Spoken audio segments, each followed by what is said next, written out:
Romantic billionaire melts after spotting her janitor father at a football game. The late September sun painted Dallas in shades of amber and gold as Celeste Davenport stood at the floor-to-ceiling windows of her corner office on the 42nd floor of the Mel Brock Hotel corporate tower. At 24, she'd inherited more than most people dream of in a lifetime. A hotel empire worth $3 billion, a mansion in Highland Park that echoed with emptiness, and a loneliness so profound it had become her constant companion. She pressed her forehead against the cool glass, watching the city pulse with life below. Somewhere down there, people were laughing with friends, holding hands with lovers, rushing home to families that actually wanted them there. Celeste had none of that. She had quarterly reports, shareholder meetings, and a personal assistant who scheduled her meals like business appointments. "Miss Davenport?" The intercom buzzed with Margaret's efficient voice. "Your 3 o'clock with the maintenance director is here." Celeste straightened, smoothing her royal blue blazer over her denim shorts, her signature look that had graced the covers of Forbes and Fortune. Some board members had suggested she dress more traditionally, but Celeste had learned early that people would judge her regardless. She might as well be comfortable while they did it. "Send him in." Thomas Brennan entered with his usual nervous energy, clutching a tablet like a shield. "Ms. Davenport, thank you for seeing me. I wanted to give you the quarterly maintenance report personally." "Of course, please sit." Celeste gestured to the leather chairs facing her desk, though she remained standing, restless. "How are we looking?" "Exceptionally well, actually." Thomas tapped his tablet, pulling up charts and graphs. "We've reduced equipment failures by 37% since implementing the new preventive maintenance schedule. Our energy efficiency is up 12%, and guest satisfaction scores regarding cleanliness have never been higher." "That's excellent news."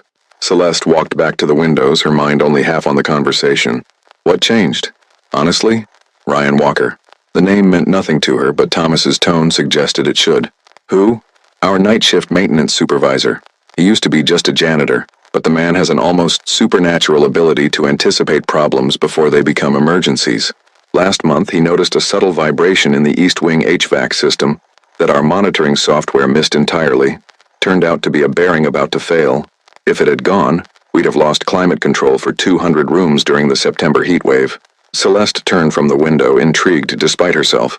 "A janitor noticed something our $1 million monitoring system missed? He's not just a janitor anymore. I promoted him 6 months ago." "But yes." Thomas's expression held genuine respect. "Walker has this way of seeing systems holistically. He thinks about how everything connects, and he's teaching that approach to the whole maintenance team. It's revolutionary, frankly. I'd like to meet him." Thomas hesitated. "He works nights, Ms. Davenport, 10 p.m. to 6 a.m. He's usually gone before most of the executive team arrives." "Then schedule something." Celeste made a note on her phone. "Anyone who can improve our operation that significantly deserves recognition. And I want to understand his approach. Maybe we can implement it across all our properties." "Of course, I'll set it up." Thomas gathered his things, clearly pleased. "You won't be disappointed. Walker's the kind of employee who reminds you why you love this business." After Thomas left, Celeste found herself curious about this mysterious maintenance supervisor who thought in systems and saw patterns invisible to expensive technology. She pulled up the employee database, searching for Ryan Walker. The photo that appeared on her screen showed a man in his late 20s with dark hair and eyes that seemed to look directly through the camera lens. Even in a standard ID photo, something in his expression suggested depth, an intelligence that belied his position. The resume was sparse. High school diploma, various maintenance and mechanical jobs, 2 years at Mel Brock Hotel, no college degree, no fancy credentials, just a man who was apparently exceptional at seeing what others missed. Celeste saved the file and returned to her reports, but found her concentration fractured. She kept thinking about those eyes in the photo, about someone who worked while she slept, maintaining the invisible infrastructure that made luxury possible. The following Sunday dawned crisp and clear, one of those perfect Texas autumn days that made people forget the brutal summer. Celeste had no meetings scheduled, no obligations demanding her attention. The emptiness of her calendar felt like an accusation. She wandered through her mansion, a Mediterranean-style monument to wealth that her late parents had built before the car accident that killed them 3 years ago. Every room was perfectly decorated, professionally maintained, absolutely soulless. The silence pressed against her eardrums. On impulse, she grabbed her phone and called her college roommate, Andrea, one of the few people who'd known her before the inheritance, before the billions, before the loneliness became a lifestyle. "Celeste." "Oh my God, it's been months. How are you?" "Losing my mind, probably." Celeste laughed, though it sounded hollow even to her own ears. What are you doing today? Actually, I'm heading to the Cowboys game with Mark and some friends. Last-minute tickets fell through for two of them. You want to come? I know it's not your usual scene, but yes. The word came out before Celeste could second-guess it. Absolutely yes. Really? Since when do you watch football? Since today, apparently. Text me the details. 3 hours later, Celeste found herself in AT&T Stadium, surrounded by 60,000 people united in their passion for a game she barely understood. Andrea and Mark had season tickets in excellent seats, close enough to see the players' expressions, far enough to take in the full choreography of the sport. Okay, crash course, Andrea said as the teams warmed up. Cowboys are in white, Giants are in blue. The guy who throws the ball is the quarterback. He's basically the field general. Everything runs through him. See number 12 down there? That's Dak Prescott. Are you even listening? Celeste wasn't. Her attention had snagged on the opposing team's sideline, on a group of players in blue jerseys. Something about the way one of them moved seemed familiar, though she couldn't place why. Who's that? She pointed. Number 7. Andrea consulted her program. Ryan Walker, Giants quarterback. Oh wow, this is his first game as starter. Their usual QB got injured last week. This is huge for him. Celeste felt something cold slide down her spine. Ryan Walker? Yeah. Why, you know him? No. But as the player removed his helmet during a timeout, Celeste's breath caught. It was him, the maintenance supervisor from her hotel, the janitor who saw patterns in HVAC systems. Except here, under the lights, he was something else entirely. Powerful, commanding, electric. Celeste, you okay? You look like you've seen a ghost. I'm fine. I think I work with him. Or he works for me. At the hotel. Andrea's eyebrows shot up. The quarterback of the New York Giants works as a janitor at your hotel? Are you sure you're feeling okay? It's him, I'm certain. Celeste watched as Ryan jogged back onto the field, his movements economical and precise. But that doesn't make any sense. The game started, and Celeste forgot to be confused. She forgot to be lonely. She forgot to be anything except transfixed. Ryan Walker played football the way some people composed symphonies, with an understanding of rhythm and timing that transcended mere athleticism. He read the defense like a chess master reading a board, spotting patterns and exploiting weaknesses with surgical precision. His passes were beautiful, spiraling works of physics that found receivers in stride, perfectly placed where only they could catch them. But more than his skill, what captivated Celeste was his presence. Between plays, she watched him on the sideline, studying the field with those same intense eyes she'd seen in his employee photo. He conferred with coaches, adjusted his teammates' positions, pointed out defensive alignments. He was teaching, always teaching, the same way Thomas had described him teaching the maintenance crew. He's incredible, Celeste breathed, not realizing she'd spoken aloud. Right? Mark leaned over Andrea. This kid came out of nowhere. Undrafted free agent, bounced around practice squads for years. Most people thought he'd never make it. But he kept working, kept learning. Now look at him. Undrafted practice squads. Years of working towards something with no guarantee it would ever happen. And all that time, he'd been emptying trash cans at her hotel, fixing HVAC systems, seeing patterns in the invisible infrastructure of luxury. The Giants won by a touchdown, with Ryan throwing for over 300 yards and 3 touchdowns. As the final seconds ticked away, Celeste watched him celebrate with his teammates. Genuine joy on his face, the kind of happiness that comes from earned achievement. She stayed in her seat long after the crowds dispersed, watching the field crews begin their work. Andrea had been talking for several minutes before Celeste realized she hadn't heard a word. So dinner afterward, Celeste? Sorry, yes, dinner sounds great. But as they made their way out of the stadium, all Celeste could think about was Monday night, when Ryan Walker would return to the Melbrook Hotel and push a maintenance cart through empty hallways, the same man who'd just commanded the attention of millions. Monday arrived with the crushing weight of accumulated emails and postponed decisions. Celeste threw herself into work with her usual intensity, trying to forget the cognitive dissonance of seeing her maintenance supervisor, her janitor, throwing perfect spirals under stadium lights. It didn't work. By 9 p.m., she'd cleared her desk but found herself unable to leave. She told Margaret to go home, dimmed the lights in her office, and simply sat watching the city lights below. At 10:15, her phone buzzed with a notification from building security. Ryan Walker had clocked in. Celeste stood abruptly, her heart hammering for no reason she could name.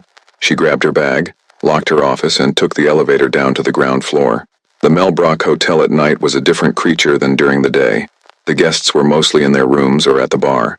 The lobby gleamed under soft lighting, all marble and gold accents. And somewhere in the service corridors, Ryan Walker was beginning his shift. She found him on the third floor, methodically checking smoke detectors with a handheld testing device. He wore the standard blue maintenance uniform and yellow gloves, his movements efficient and practiced. He looked so different from the quarterback she'd watched the day before. Smaller somehow, though his physical size hadn't changed. "Mr. Walker?" He turned, surprise flickering across his face. "Ms. Davenport." He removed one glove, then seemed to think better of it and pulled it back on. "Is there a problem?" "No, I wanted to. Thomas Brennan speaks very highly of your work. I wanted to introduce myself properly." Something shuddered in his expression. "That's kind of you, but I'm just doing my job, ma'am." "Just?" Celeste heard herself laugh. "Thomas says you've revolutionized our maintenance protocols, that you saved us from a major failure last month." Ryan shrugged, clearly uncomfortable with the attention. "The equipment was telling us something was wrong. I just listened. Most people don't listen that carefully. Most people don't need to." His tone was neutral, but something in it made Celeste pause.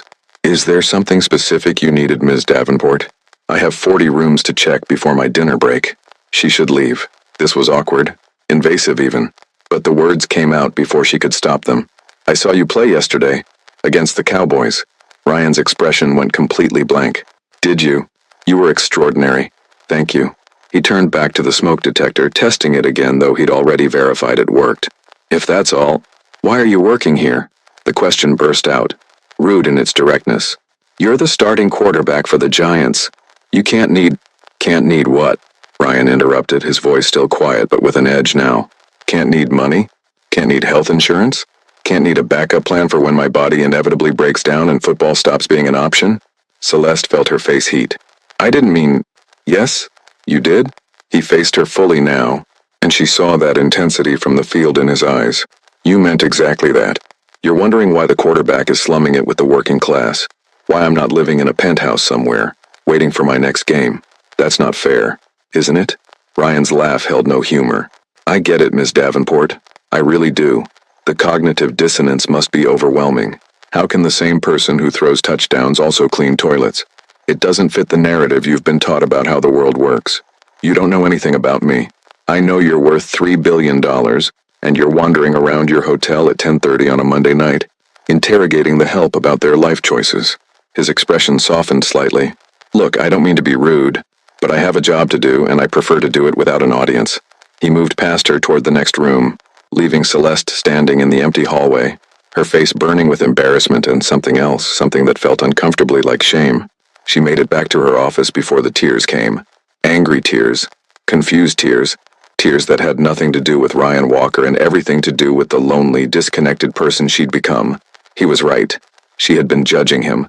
Not consciously, not maliciously, but judging nonetheless, making assumptions about what someone like him should want, should do, should be. Celeste pulled up his employee file again, reading it more carefully this time. The gaps in employment history started to make sense. Football seasons interspersed with off-season work. The cross-country moves following team changes. A life lived on the edges of two worlds, fully belonging to neither. She thought about what Mark had said at the game. Undrafted. Practice squads. Years of uncertainty. And through it all, Ryan had worked, not just at football, but at actual jobs, learning actual skills. He'd built a life that could sustain him when football couldn't. There was a kind of wisdom in that, a pragmatism she'd never needed to develop. Celeste had inherited her billions. She'd never had to fight for anything, never had to build something from nothing, never had to balance dreams against necessities. At midnight, she finally left her office. The building was quiet, just the soft hum of climate control and the distant sound of a vacuum cleaner. As she waited for the elevator, she caught sight of Ryan at the far end of the corridor, checking an electrical panel with a flashlight. He didn't look her way, didn't acknowledge her presence, just did his work with the same careful attention he'd shown on the football field. Present, focused, excellent. The elevator arrived. Celeste stepped inside, but as the doors began to close, she pressed the button to hold them open. "Mr. Walker?" He looked up, wariness in his posture. "I apologize for earlier. You were right. I was making assumptions, and that was unfair. Ryan studied her for a long moment. Apology accepted, Ms. Davenport. The doors closed, carrying her down to the parking garage where her Mercedes waited. But as Celeste drove through the empty Dallas streets toward her empty mansion, she couldn't stop thinking about a man who straddled two worlds with quiet dignity, who saw patterns others missed, who refused to be defined by anyone's expectations but his own. The week passed in a blur of meetings and decisions. Celeste tried to focus on the quarterly projections, the expansion plans for new properties, the 1,000 details that demanded her attention, but her mind kept drifting to Sunday afternoon, to watching Ryan command the field against the Eagles. She told herself she was interested in his organizational approach, in how he might translate his systems thinking to corporate strategy. She was a businesswoman after all. Recognizing talent was part of her job. The lie was comfortable, so she clung to it. Thursday afternoon, she finally asked Margaret to schedule the meeting Thomas had suggested. A formal sit-down with Ryan to discuss implementing his maintenance protocols across all Mel Brock properties. He works nights, Miss Davenport, Margaret reminded her gently. Would you like me to schedule it before or after his shift? Before. 3 p.m. Friday. That would give him time to rest after Thursday night's shift and still make it to whatever the Giants had scheduled Friday evening. Margaret's expression suggested she found this sudden interest in maintenance protocols unusual, but she was too professional to comment. I'll send the invitation. Friday at 3. Celeste waited in her office, arranged in what she hoped was a professional but approachable setup. She'd reviewed his employee file again, made notes on specific improvements she wanted to discuss, prepared questions that would keep the conversation focused on business. Ryan arrived exactly on time, wearing jeans and a simple black t-shirt that somehow made him look more substantial than his maintenance uniform. His expression was polite but guarded. Ms. Davenport, thank you for meeting with me. Please call me Celeste. Sit down. She gestured to the informal seating area by the windows rather than her desk. Can I get you anything? Coffee? Water? I'm fine, thank you. He sat, back straight, hands folded calmly in his lap. Everything about his posture screamed, "This is professional and will remain professional." Celeste settled into the chair across from him, suddenly nervous in a way that had nothing to do with business. So, Thomas Brennan has been singing your praises for months. I wanted to talk to you directly about your approach to preventive maintenance. Of course. Ryan's expression didn't change. What would you like to know? For the next 20 minutes, they discussed HVAC systems, electrical panels, plumbing infrastructure, and predictive maintenance schedules. Ryan explained his philosophy, that buildings, like any complex system, communicated through subtle signals if you learned to listen. Temperature fluctuations, vibration patterns, unusual sounds, each was data that could predict failures before they occurred. It's not magic, he said, warming slightly to the topic. It's just about understanding that everything connects. A small change in one system can cascade through others. If you're only looking at individual components, you miss the bigger picture. Is that how you approach football? The question slipped out before Celeste could stop it. Ryan's expression shuddered again. Football is different. Is it? From what I've read, you're known for reading defenses, for seeing patterns other quarterbacks miss. You've been reading about my football career? Something flickered in his eyes. Surprise? Suspicion? Celeste felt her face heat. I like to understand my employees' full range of skills. Uh-huh. Ryan's tone suggested he didn't believe her for a second. Look, Ms. Davenport, Celeste, I appreciate the interest in my maintenance work. If you want to implement my protocols company-wide, I'm happy to help develop training materials. But my football career is separate. It's not relevant to this conversation. Why not?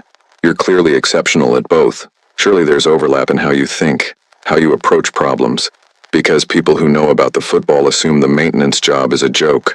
Ryan interrupted, his voice tight. And people who know about the maintenance job assume football is just a hobby. I don't fit neatly into either box, which makes everyone uncomfortable. Including, apparently, you. The truth of it hit Celeste like a physical blow. He was right. She'd been trying to reconcile the two versions of him, quarterback and janitor, as if they couldn't coexist, as if one had to be more real than the other. I'm sorry, she said quietly. You're right. I have been doing that. Ryan stood abruptly. If that's all, I should go. I have film study at 6. Wait, please. Celeste stood too, desperately not wanting him to leave, though she couldn't have explained why. I really am trying to understand. Not judge. Understand. Because what you do, both things you do, it fascinates me. Why? The question was direct, almost challenging. Because you see patterns. In buildings, in defenses, in systems. You find connections other people miss. Celeste moved toward the windows, needing the distance to be honest. I inherited everything I have. My ability to see patterns consists of reading quarterly reports and market analyses prepared by people smarter than me. You've built your life through observation and adaptation.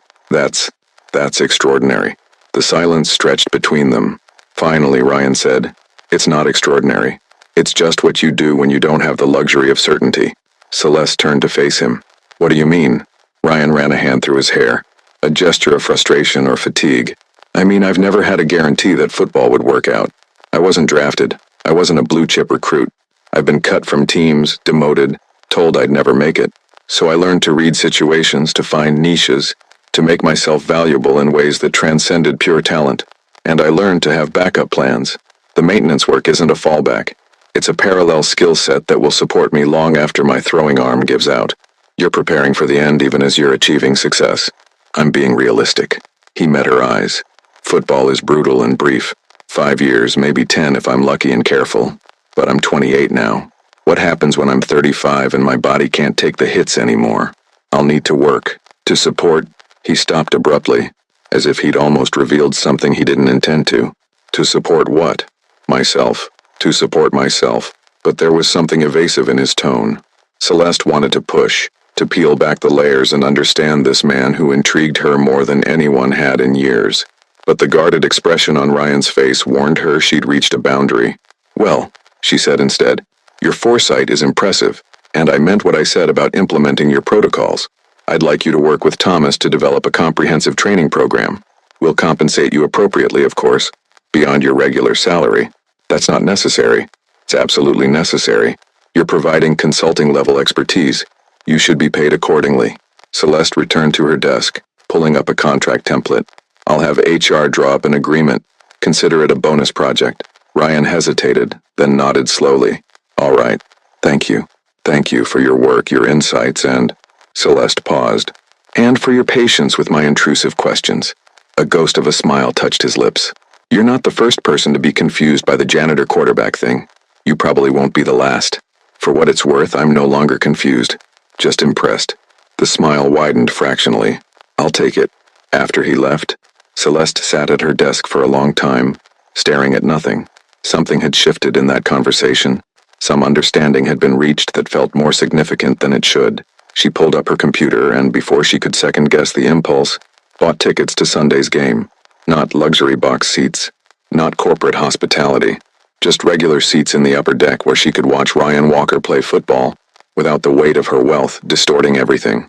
Sunday was cold, the kind of crisp November morning that promised winter wasn't far behind. Celeste dressed in jeans and a giant sweatshirt she'd ordered online. Anonymous, unremarkable, just another fan in a sea of blue. The stadium was 3/4 full, the energy electric with the kind of hopeful anxiety that came with a team on a winning streak facing a tough opponent. Celeste found her seat in the upper deck, surrounded by die-hard fans who'd probably been coming to games for decades. "First time?" the man next to her asked, noting her pristine sweatshirt. "Is it that obvious?" "Only a little." He grinned. "I'm Eddie. That's my wife Rosa. Welcome to the madness." For the next 3 hours, Celeste was simply a fan. Eddie and Rosa taught her about formations and personnel packages, explained why certain plays were brilliant or boneheaded, shared their nachos and their stories. They'd been coming to games together for 40 years, a weekly ritual that had survived job changes, kids leaving home, health scares. "It's our thing," Rosa explained during halftime. Eddie proposed here, actually, right after a win against the Cowboys, 42 years ago next month. Celeste felt something twist in her chest. 42 years of shared Sundays, of a tradition built not on money or status but on genuine connection. When had she last had anything close to that? The game itself was brutal, a defensive slugfest that came down to field position and crucial third-down conversions. Ryan was brilliant, threading passes into impossible windows, scrambling when protection broke down, leading the offense with quiet authority that his teammates clearly trusted. In the fourth quarter, with the Giants down by 2 and 3 minutes left, Ryan orchestrated a drive that Eddie declared was one for the ages. 12 plays, 87 yards, converting 2 fourth downs with gutsy calls that made the crowd roar. On 3rd and goal from the 5-yard line, Ryan rolled right, pump faked to freeze the safety, then fired a dart to his tight end in the back corner of the end zone. Touchdown. The stadium erupted. Celeste found herself screaming with everyone else, hugging Rosa and high-fiving Eddie, caught up in the collective joy of shared triumph. And when she looked down at the field and saw Ryan celebrating with his teammates, she felt connected to something larger than herself, not through her money or her position, but through simple, human delight in watching someone excel at something difficult. The Giants won by 5 after their defense held on the final drive. As the stadium emptied, Celeste lingered, watching the field crews begin their work, the same work Ryan would be doing at the hotel in a few hours, after his adrenaline faded and his body reminded him of every hit he'd taken.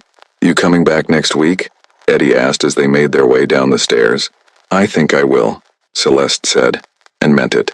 She drove home in the fading daylight, her mind full of the game, but also of Eddie and Rosa, 42 years of Sundays together, of Ryan Walker, building a life of parallel excellence, of herself, isolated in her mansion, watching other people live while she merely existed. Something had to change. She just didn't know what yet. Monday morning brought the inevitable crash back to reality. Celeste had meetings stacked back to back, budget reviews that required her attention, personnel decisions that couldn't be postponed. She moved through her day on autopilot, efficient and effective but somehow absent. At 4 p.m. Thomas Brennan knocked on her door, excitement clear in his expression. "Ms. Davenport, I wanted to update you on the Walker Protocol implementation. We've started training the day shift supervisors, and the early results are remarkable. 2 of them have already identified potential issues using Ryan's observation techniques." "That's excellent, Thomas. There's something else." He paused. "I don't know if you're aware, but several of our maintenance staff asked if they could shift their break schedules Sunday afternoon so they could watch Ryan play. I approved it. Seemed like good for morale." Celeste felt something warm bloom in her chest. "The staff watches his games?" "Are you kidding? They're his biggest fans. There's a betting pool on touchdowns versus interceptions. Maria from housekeeping has his jersey. It's become this whole thing." Thomas's smile was genuine. "It's actually been great for team cohesion. Everyone's proud to work alongside someone who's achieving at that level."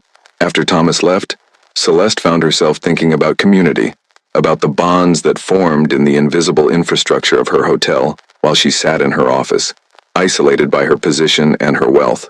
That night, instead of going home, she found herself wandering the hotel at 10:30 again, ostensibly to see the night shift's implementation of Ryan's protocols, but really just hoping to run into him.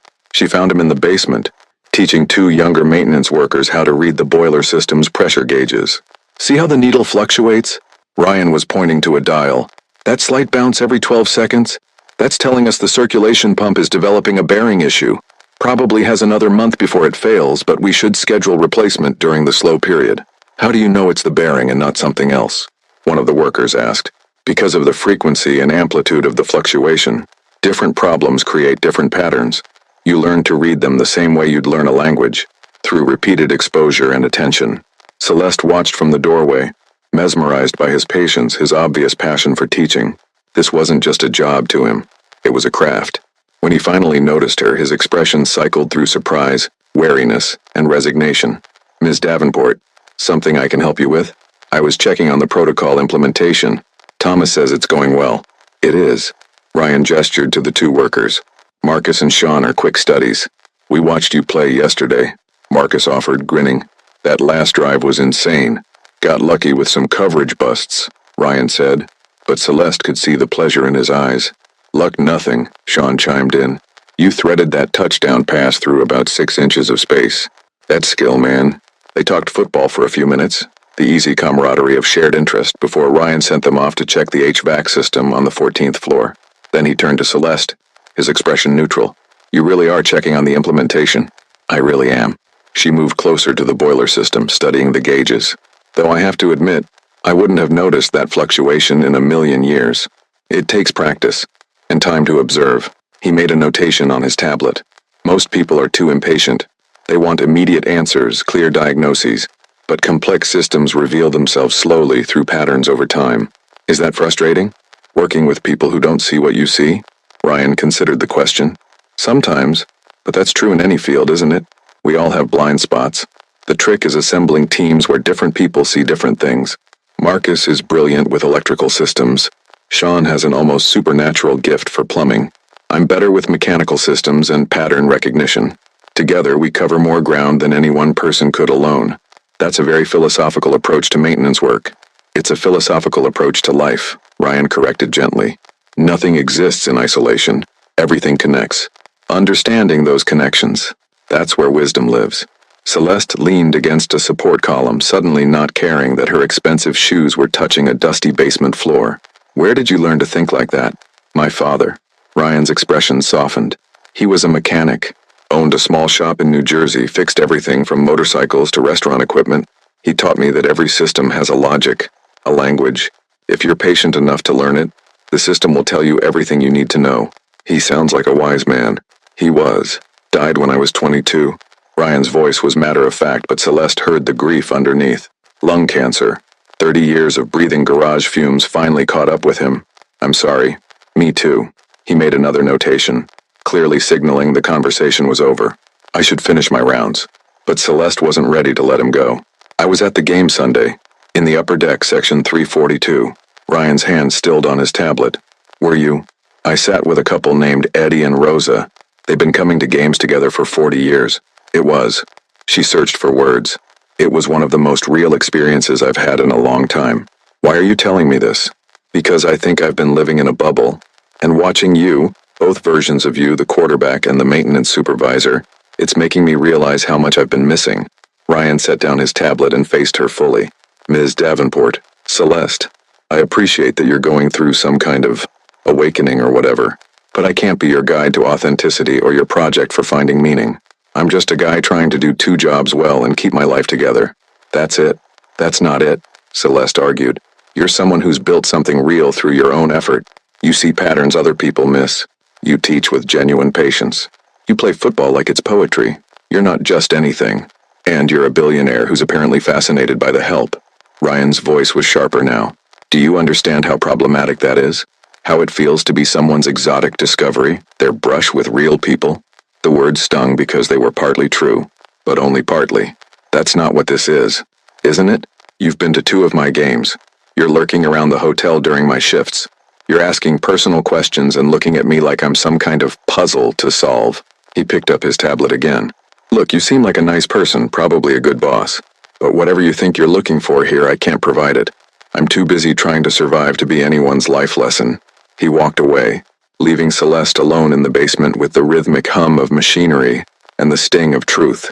She avoided the hotel at night after that, threw herself into work with renewed intensity, adding hours to her already punishing schedule.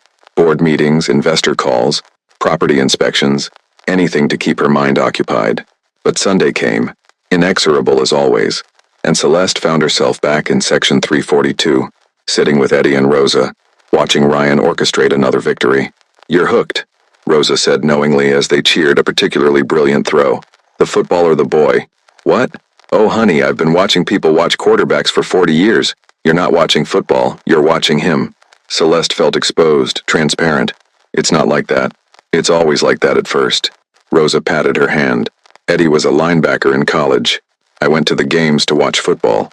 Ended up falling in love with number 54 instead. Sometimes we find what we need in unexpected places. He thinks I'm slumming, looking for authenticity like it's a tourist attraction. Are you? The directness of the question demanded an honest answer. I don't know. Maybe, at first, but now.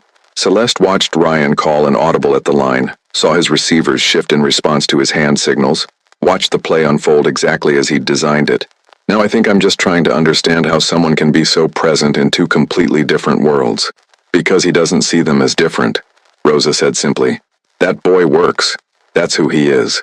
Doesn't matter if he's working on a football field or in a maintenance closet. Work is his meditation, his expression, his contribution. Most people never find that kind of integration. The insight hit Celeste like a revelation. Ryan didn't struggle with cognitive dissonance between his 2 jobs because he didn't rank them hierarchically. They were both expressions of the same core principle. Observe carefully, find patterns, solve problems, teach others. The context changed, but the essence remained constant. She'd been wrong. Completely, fundamentally wrong about what was happening here. Ryan wasn't code switching between quarterback and janitor. He was just being consistently himself in different environments. The game ended, another Giants victory, and Celeste sat through the stadium exodus thinking about presence, about integration, about what it meant to be fully yourself regardless of context. When she finally left, She drove not toward home but toward the Mel Brock Hotel. It was nearly 6 p.m., the end of Ryan's shift if he'd worked Sunday night after playing Sunday afternoon. She found a parking spot with a view of the employee entrance, and waited. At 6:15, Ryan emerged, moving with the careful stiffness of someone whose body had taken a beating. He walked to the far corner of the lot, to a blue Harley-Davidson motorcycle that Celeste had somehow never noticed before. She watched him run his hands over the bike with the same careful attention he gave to pressure gauges and defensive formations. Not inspecting, communing. The motorcycle was clearly his, maintained by his own hands, a piece of engineering he understood completely. He put on his helmet, started the engine, a deep, throaty rumble that made Celeste's chest vibrate even from 100 feet away, and pulled out of the parking lot, heading east toward the sunrise that was just beginning to paint the sky. Celeste sat in her Mercedes, expensive and pristine and somehow hollow, watching the blue motorcycle disappear into the morning traffic. She thought about Eddie and Rosa, 42 years of Sundays together, about Ryan's father, teaching his son to listen to systems, to understand patterns, about communities built in basement boiler rooms and stadium bleachers, connections formed through shared purpose rather than shared wealth. When was the last time she'd felt connected to anything? When had she last felt like more than a custodian of inherited money, playing a role that anyone with half a brain and a good team could manage? Her phone buzzed. Margaret with Monday's schedule already packed with obligations. Celeste looked at it, then at the empty parking space where the blue Harley had been. Something in her chest shifted, cracked open. The loneliness she'd been carrying like armor suddenly felt unbearable. She needed to change. Not her circumstances, not her wealth, not her position. She needed to change herself, to find a way to be present in her own life instead of merely managing it from a distance. The question was how, and possibly, whether a motorcycle-riding, pattern-seeing, dual-world-straddling quarterback janitor might have any insight into that particular problem. If she could convince him she was asking for the right reasons this time. Thanksgiving week brought a merciful slowdown in the hotel business. The Mel Brock Dallas was fully booked, but the corporate offices operated on reduced hours, giving Celeste unexpected pockets of time. She used them to observe. Not Ryan specifically. She'd learned that lesson. But the hotel itself, the invisible machinery that made luxury possible. She spent hours watching the housekeeping staff transform rooms from chaos to perfection. She shadowed the concierge team as they solved impossible problems with grace and resourcefulness. She sat with the kitchen crew during their family meal, listening to their stories, their dreams, their completely ordinary and utterly essential lives. Thomas noticed. "Ms. Davenport, is everything all right? You've been very present lately." "I'm trying to understand how the hotel actually works," she said honestly. "Not just the profit margins and efficiency metrics, but how it really works. The human systems underneath the mechanical ones." Thomas smiled. "That's Ryan's influence, isn't it? The way he talks about observation and patterns." "Partially, but also." Celeste paused, trying to articulate something she barely understood herself. "I realized I've been managing this company from a distance, making decisions based on data without understanding what creates the data. I want to change that." "Well, the staff certainly appreciates it. Maria from housekeeping told me you spent 2 hours helping her with the presidential suite yesterday. Helping is generous. I was mostly getting in her way, but I learned more about the actual work in those 2 hours than I've learned in 3 years of reading reports." Thanksgiving Day itself, Celeste did something she'd never done before. She came to the hotel. The Mel Brock hosted a massive Thanksgiving dinner for guests who were away from home, a tradition her parents had started years ago. Celeste had always sent a representative before, staying in her mansion to avoid the emotional weight of a holiday designed for families. This year, she put on her royal blue blazer and denim shorts, tied her blonde hair back, and showed up at 10 a.m. to help with setup. The staff was surprised but welcoming. They put her to work setting tables, arranging centerpieces, greeting guests. She worked alongside people she'd only known as names on a roster, learning about their lives, their challenges, their surprising depths. At 2 p.m. when the doors opened and guests began arriving, Celeste stood at the entrance with the greeting team, welcoming people with genuine warmth. Families, solo travelers, elderly couples. Each received the same attention, the same care. And at 2:30 Ryan Walker walked in wearing dark jeans and a black sweater, looking tired but clean, clearly having just woken up from a post-night shift sleep. He stopped dead when he saw Celeste at the greeting station. "Ms. Davenport, I didn't expect..." He looked around at the decorations, the bustling crowd, the feast being laid out in the banquet hall. "This is beautiful. Thank you. Are you here for dinner?" She kept her voice professional, friendly, giving him space to retreat if he wanted. I am. Thomas invited the night shift crew. Said it was tradition. Ryan shifted his weight, clearly uncomfortable. I can come back later if you're busy. Don't be ridiculous, please come in. You're absolutely welcome here. Celeste gestured toward the banquet hall. Thomas and the maintenance team have a table near the windows if you want to find them. Ryan nodded, started to move past her, then paused. Thank you. For this. The staff really appreciates it. They make it possible, it's the least I can do. After he left, Rosa from guest services, yes, the same Rosa from the stadium, who Celeste had learned worked at the hotel, materialized at her elbow with a knowing smile. That boy looks at you like you're a puzzle he can't quite solve, Rosa observed. Pretty sure he thinks I'm a rich weirdo who doesn't understand boundaries. Oh, he definitely thinks that. But he's also interested. Confused and wary and probably fighting it, but interested. Rosa adjusted a centerpiece. The question is, what are you going to do about it? Nothing. Respect his space. Stop making him uncomfortable with my existential crisis. Rosa didn't sound convinced. Sometimes the kindest thing you can do for someone is let them be uncomfortable. Growth lives in discomfort, honey, for both of you. The dinner was chaos and warmth and unexpected joy. Celeste found herself at a table with housekeeping staff and their families, listening to stories, laughing at jokes, feeling connected in a way her usual Thanksgivings, catered meals eaten alone in her mansion, never provided. She caught glimpses of Ryan throughout the evening, always with the maintenance crew, talking and laughing but also watching. She felt his eyes on her several times, quickly averted whenever she tried to meet them directly. At 6 p.m., as guests began filtering out and the cleanup began, Celeste rolled up her sleeves and joined the dish crew. Ryan appeared beside her 15 minutes later, grabbing a spray nozzle without comment. They worked in silence for a while, the industrial dishwasher roaring between them. Finally, Ryan said, "You didn't have to do this. I wanted to. I used to think hosting this dinner was a nice gesture. Now I realize it's a privilege to be part of it." "Yeah?" He sprayed a particularly stubborn piece of dried gravy off a plate. "What changed?" "I did. Or I'm trying to." Celeste loaded glasses into a rack with care. "You were right the other night in the basement. I was treating you like an exotic discovery, a brush with authentic living. That was condescending and wrong." Ryan didn't argue, which meant he agreed. "But I want you to know I'm not looking for a tour guide or a life lesson from you anymore," Celeste continued. "I'm just trying to be more present in my own life, to understand the actual work that makes this company function, to see patterns I've been missing. Using my language," Ryan noted with a slight smile. "Using your language. Because you were right about that too, everything connects.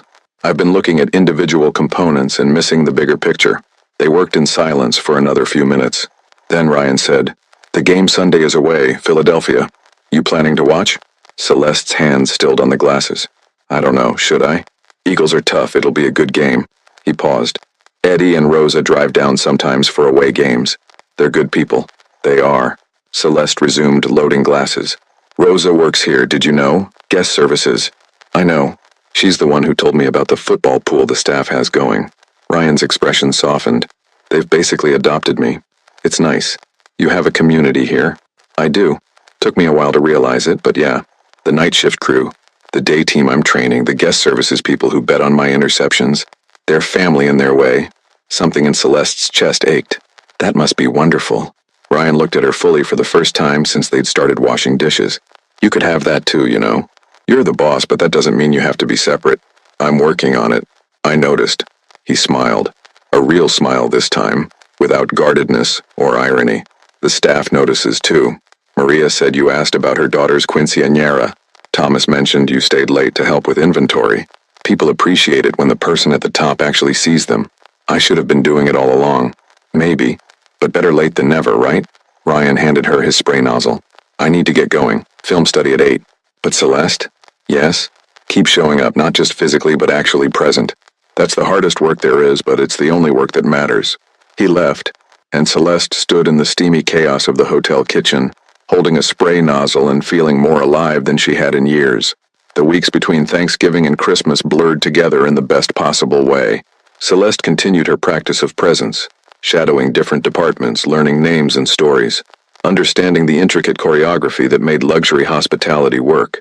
She attended 3 more Giants games, sitting in section 342 with Eddie and Rosa, slowly learning football's tactical nuance. The Giants won 2, lost 1, but Ryan's performance was consistently brilliant, a quarterback in complete command of his offense. seeing patterns and exploiting them with surgical precision. At the hotel, their interactions remained professional, but warmed gradually. Ryan taught a maintenance workshop that Celeste attended, not as the CEO, but as someone genuinely trying to understand systems thinking. They had a few more conversations. Brief, careful, but increasingly comfortable. She learned he'd grown up in Newark, son of that mechanic father and a mother who taught middle school English until cancer took her when Ryan was 15. That he'd played football at a small Catholic high school, good enough for a Division III college scholarship, but not the kind of talent that attracted major programs.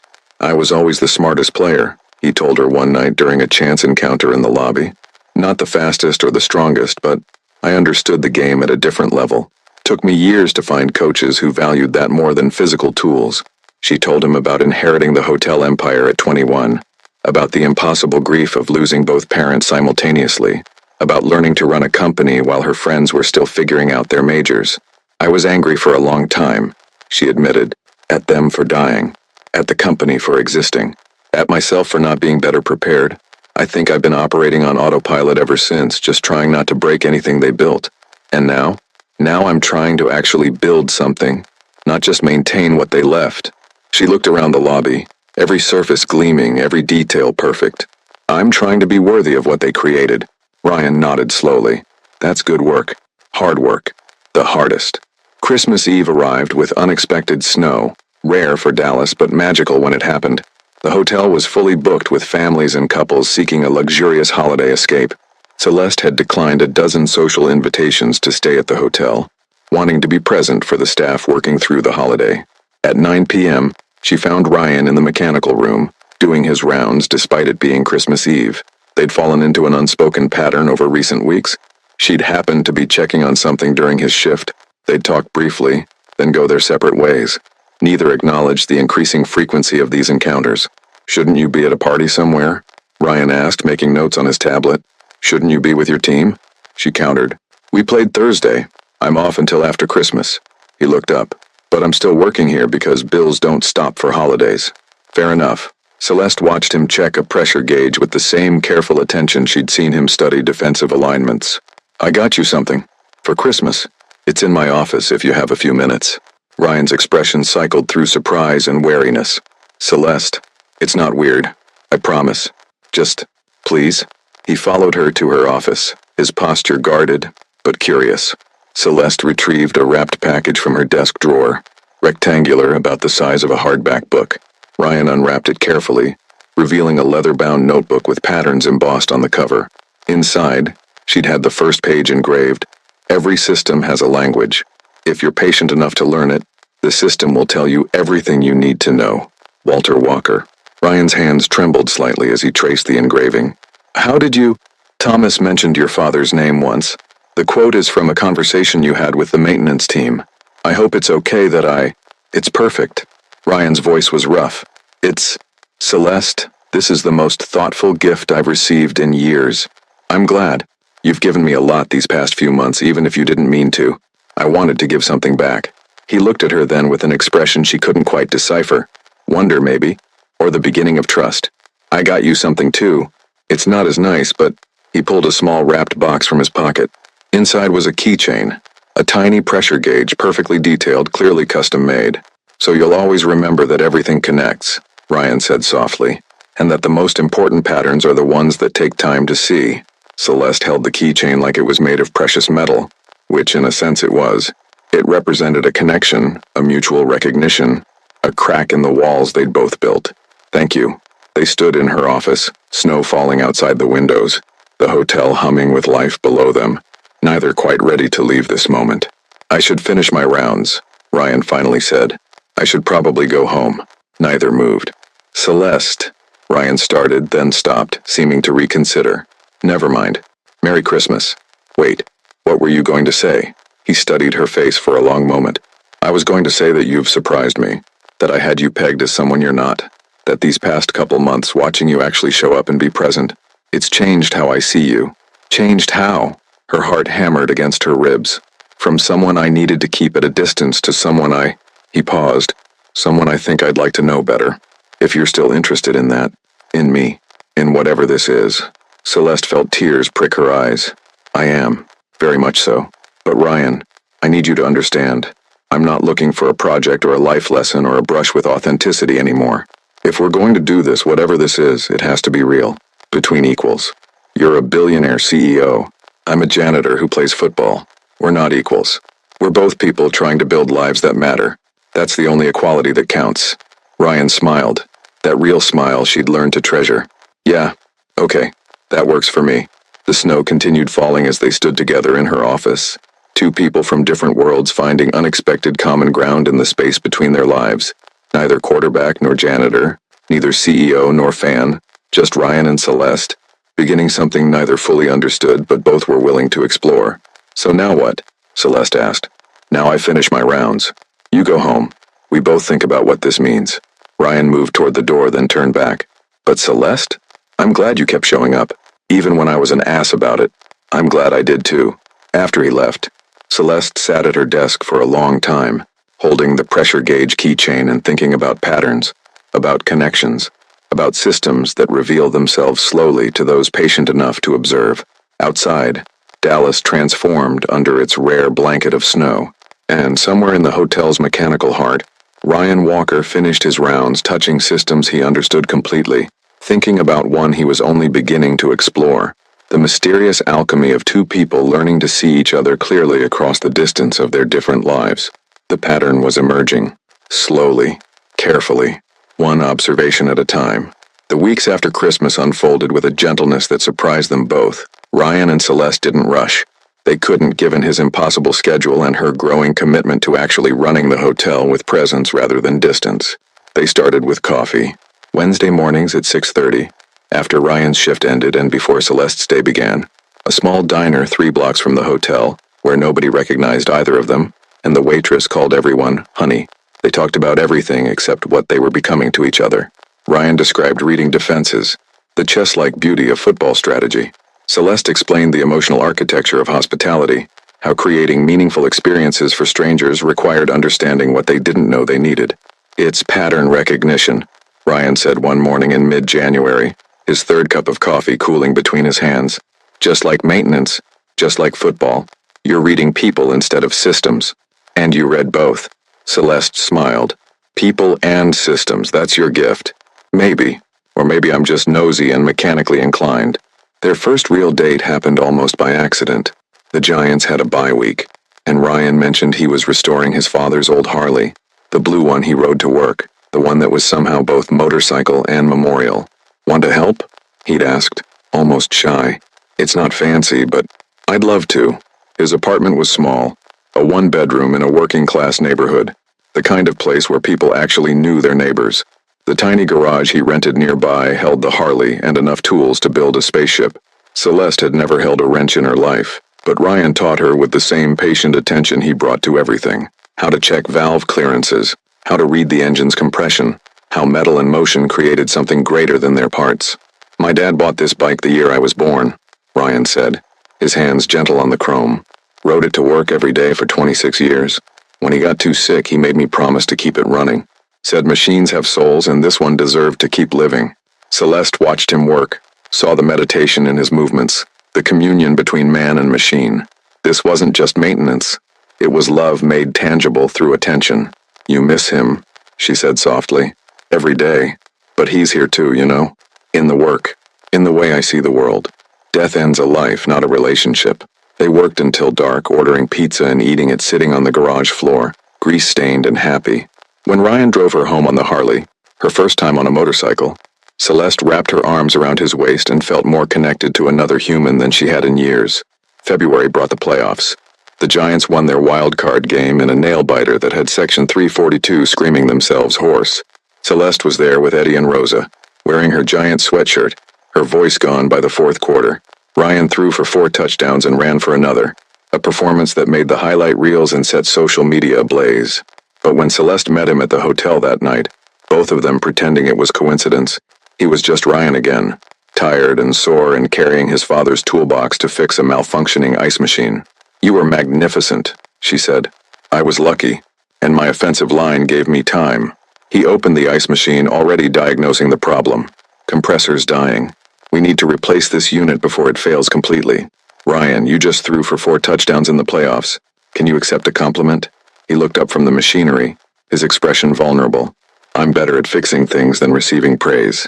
I've noticed. Celeste moved closer. But you're going to have to get used to it because I think you're extraordinary, and I'm not going to stop saying so. Something shifted in his eyes. Celeste, I know we're taking this slow. I know there are complications. But I need you to know that this, us, it's not about your football career or your maintenance job or any external thing. It's about who you are. The way you see patterns, the way you teach with patience, the way you loved your father and keep his motorcycle alive. That's what I'm falling for. Ryan set down his tools very carefully. Falling for? Yes. Present progressive tense. Currently in the process of. Her heart hammered. Is that okay? Instead of answering, he kissed her. Soft at first, then deeper. His grease-stained hands cradling her face like she was something precious. When they finally pulled apart, both breathing hard, Ryan said, "More than okay. Because I'm falling for you too. The way you show up. The way you actually see people. The way you're building something real instead of just maintaining what you inherited." They stood in the hotel corridor, the ice machine humming its dying song, both of them understanding that something irrevocable had just shifted between them. The divisional playoff game came the following Sunday. Giants versus the 49ers in San Francisco. A hostile environment and a brutal opponent. Celeste flew out with Eddie and Rosa, splurging on tickets in the lower bowl. The game was a war. Physical, punishing. Tied at 21 with 2 minutes left. Ryan orchestrated a drive that required every ounce of his skill and courage, taking hits that made Celeste flinch, getting back up with quiet determination. On 2nd and goal from the 8-yard line, Ryan dropped back, surveyed the defense, then took off running. Not scrambling, but a designed play, reading the safety's positioning and exploiting the gap. He dove for the pylon. The ball extended, a defender crushing him as he crossed the goal line. Touchdown. Giants win. The stadium erupted, half in joy, half in anguish. Celeste was crying, though she couldn't have said if it was relief or pride or fear for Ryan's body or all of it together. She met him at the hotel when the Giants returned to Dallas on Monday. He moved like every muscle hurt, but his smile was incandescent. "Conference championship next week," he said. "Home game, you coming?" "Wouldn't miss it." The week was chaos. Media obligations, practice, preparation. Ryan and Celeste managed one coffee date, both of them exhausted, but needing the connection. "After the season ends, whatever happens, I want to take you somewhere," Ryan said. "Just us. No football, no hotel, no obligations, just time together. I'd like that." "Where?" "I'm thinking my dad's old garage in Newark. I want you to meet the guys who taught me to see patterns, the mechanics and the neighborhood people who raised me after Mom died. My actual life, not the highlight reel version." Celeste reached across the table, taking his hand. "I'd be honored." The conference championship was everything football could be. Dramatic, brutal, emotionally devastating. The Giants lost by 3 in overtime. Ryan's final pass falling incomplete in the end zone. Season over. Celeste found him in the parking lot hours later, sitting on his Harley in the darkness, still in his uniform pants and an undershirt. "I'm sorry," she said simply. "Me too." He didn't look at her. "I thought we had it. I really did. You played brilliantly. You have nothing to be ashamed of." "I know, but that doesn't make it hurt less." He finally turned to face her. "This is the part of me you haven't really seen yet. The failure, the disappointment, the knowledge that I gave everything and it wasn't enough." Celeste climbed onto the Harley behind him, wrapping her arms around his waist. "I'm here for all of it. The touchdowns and the incompletions. The victories and the losses. That's what falling in love means." Ryan's whole body stilled. "Love? Love. Present tense. Not falling anymore. Arrived." He turned on the bike, pulling her tighter against him. "I love you too. Even though this is crazy and complicated and probably a terrible idea." "Probably," Celeste agreed. "But I don't care." They sat like that for a long time. Two people from different worlds who'd found unexpected common ground, holding each other in the aftermath of loss, understanding that the real victory was choosing connection, despite all the reasons not to. Spring came early to Dallas. By March, the city was blooming, and Ryan had transitioned fully into his off-season life, working full-time at the hotel, training in the mornings, spending his evenings with Celeste. They'd kept their relationship private, but the hotel staff had figured it out. Maria from housekeeping cornered Celeste one afternoon with a knowing smile. "You and Ryan, huh? Good. That boy needs someone who sees him completely." "I'm trying to," Celeste said honestly. "You are, I can tell." Maria's expression turned serious. "Just remember, He's been hurt before. By someone who wanted the quarterback but not the maintenance man. Don't do that to him. The warning stayed with Celeste.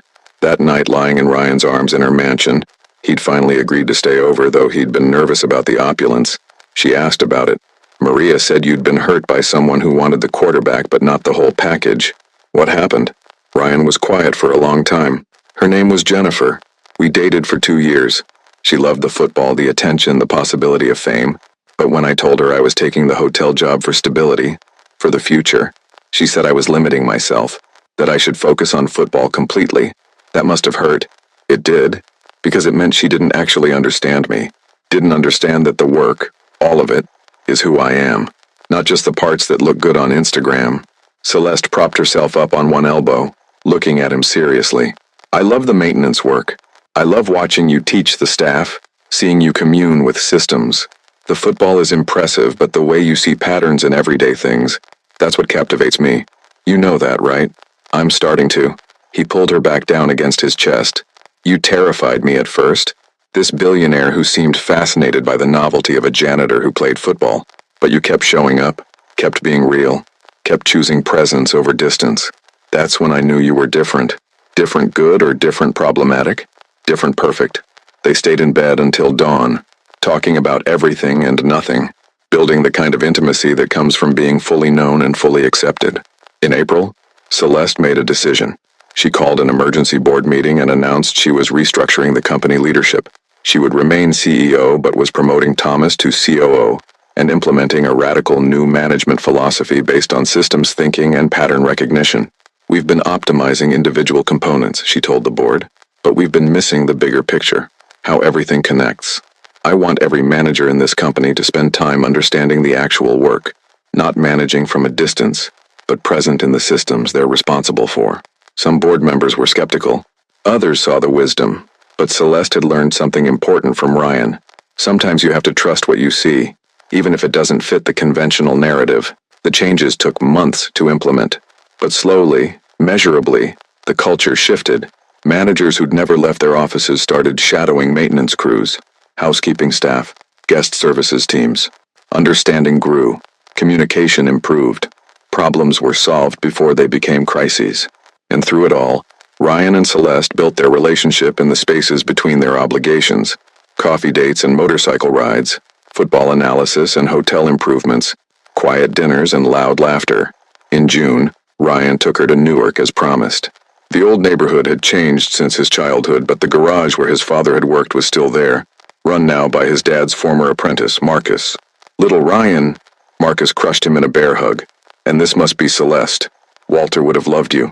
They spent the weekend in Ryan's childhood, visiting the Catholic school where he'd learned to play football, the library where he'd studied defenses in borrowed books, the park where he'd thrown passes to imaginary receivers until the mechanics of motion became instinctive.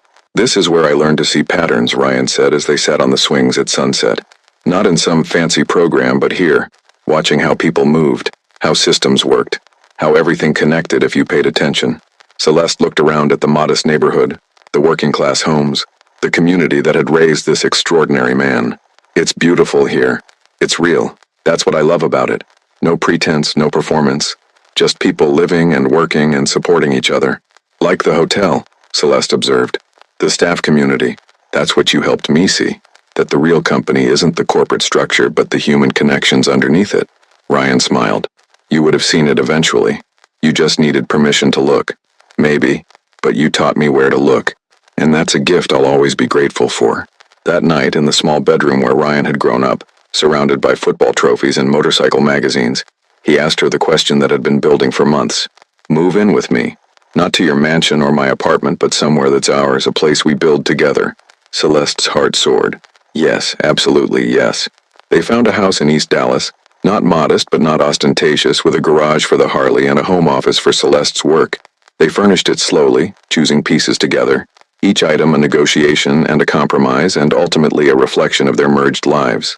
By the time training camp started in late July, they'd created something neither had imagined possible. A home that honored both their worlds without prioritizing either. The football season resumed, and with it the familiar rhythms, Sunday games, Monday recovery, Wednesday through Saturday preparation. But now Celeste understood the work behind the work, respected the toll it took, supported Ryan through wins and losses with equal presence. The hotel thrived under the new management philosophy. Employee retention increased. Guest satisfaction scores climbed. The board, initially skeptical, admitted Celeste's intuition had been correct. "You've built something your parents would be proud of," Thomas told her one afternoon. "Not just maintained it, actually built upon it." Celeste thought about that, about legacy and presence, and the courage to change. "I had good teachers," she said, glancing toward the maintenance office where Ryan was reviewing schedules before his evening shift. Epilogue. 2 years later, Celeste Davenport stood in section 342 of the stadium, flanked by Eddie and Rosa, watching Ryan Walker lead the Giants to their first Super Bowl appearance in a decade. Her engagement ring caught the lights, a simple band with a small diamond, chosen together at a family-owned jeweler in Newark. The game was close, brutal, magnificent. Ryan played with the wisdom of experience, the precision of mastered craft, the joy of someone doing what they loved with people they trusted. The Giants won by 4 points. Ryan threw the winning touchdown with 42 seconds left, a perfect spiral to his tight end in the corner of the end zone, a throw that required reading coverage so complex it seemed almost prescient. But as the confetti fell and the celebration began, Celeste wasn't thinking about the trophy or the glory. She was thinking about the man who would return to Dallas, kiss her hello, then head to the hotel for his Tuesday night shift because the HVAC system in the West Wing needed his attention. The man who saw patterns in everything, defenses and pressure gauges, love and loss, work and purpose.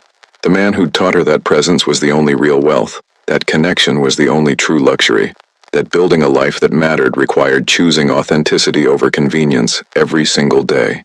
Ryan found her on the field after the ceremony, his eyes bright with tears and triumph. "We did it. You did it. You were incredible. I meant us. We did it." He pulled her close, right there under the lights with millions watching. "Built something real, against all odds." "Best teamwork I've ever seen," Rosa called out, appearing beside them with Eddie. "Even better than that touchdown pass." They all laughed. This unlikely family, the billionaire and the quarterback janitor, the couple who'd been watching football together for 44 years now, bound by genuine affection rather than circumstance. Later, much later, when the celebrations had faded and they were home in their East Dallas house, Celeste and Ryan sat on their back porch, watching the stars. "What now?" Celeste asked. "You've won the Super Bowl. You've achieved the dream. Now I keep working, both jobs. Because the dream was never just football. It was building a life that mattered on my own terms." He laced his fingers through hers. "With you beside me, seeing the patterns with me." Celeste thought about the lonely billionaire she'd been 2 years ago, isolated in her mansion, managing life from a distance. That woman was gone, replaced by someone who showed up, who chose presence, who'd learned that the most important patterns were the ones that connected human hearts. "I love you," she said simply. "I love you too." Past, present, and future tense. They sat in comfortable silence, two people from different worlds who'd found common ground in the space between their lives, not despite their differences, but because of them, each teaching the other to see patterns they'd been missing, building together something more beautiful than either could have created alone. The Harley sat in the garage, perfectly maintained, a memorial and a promise.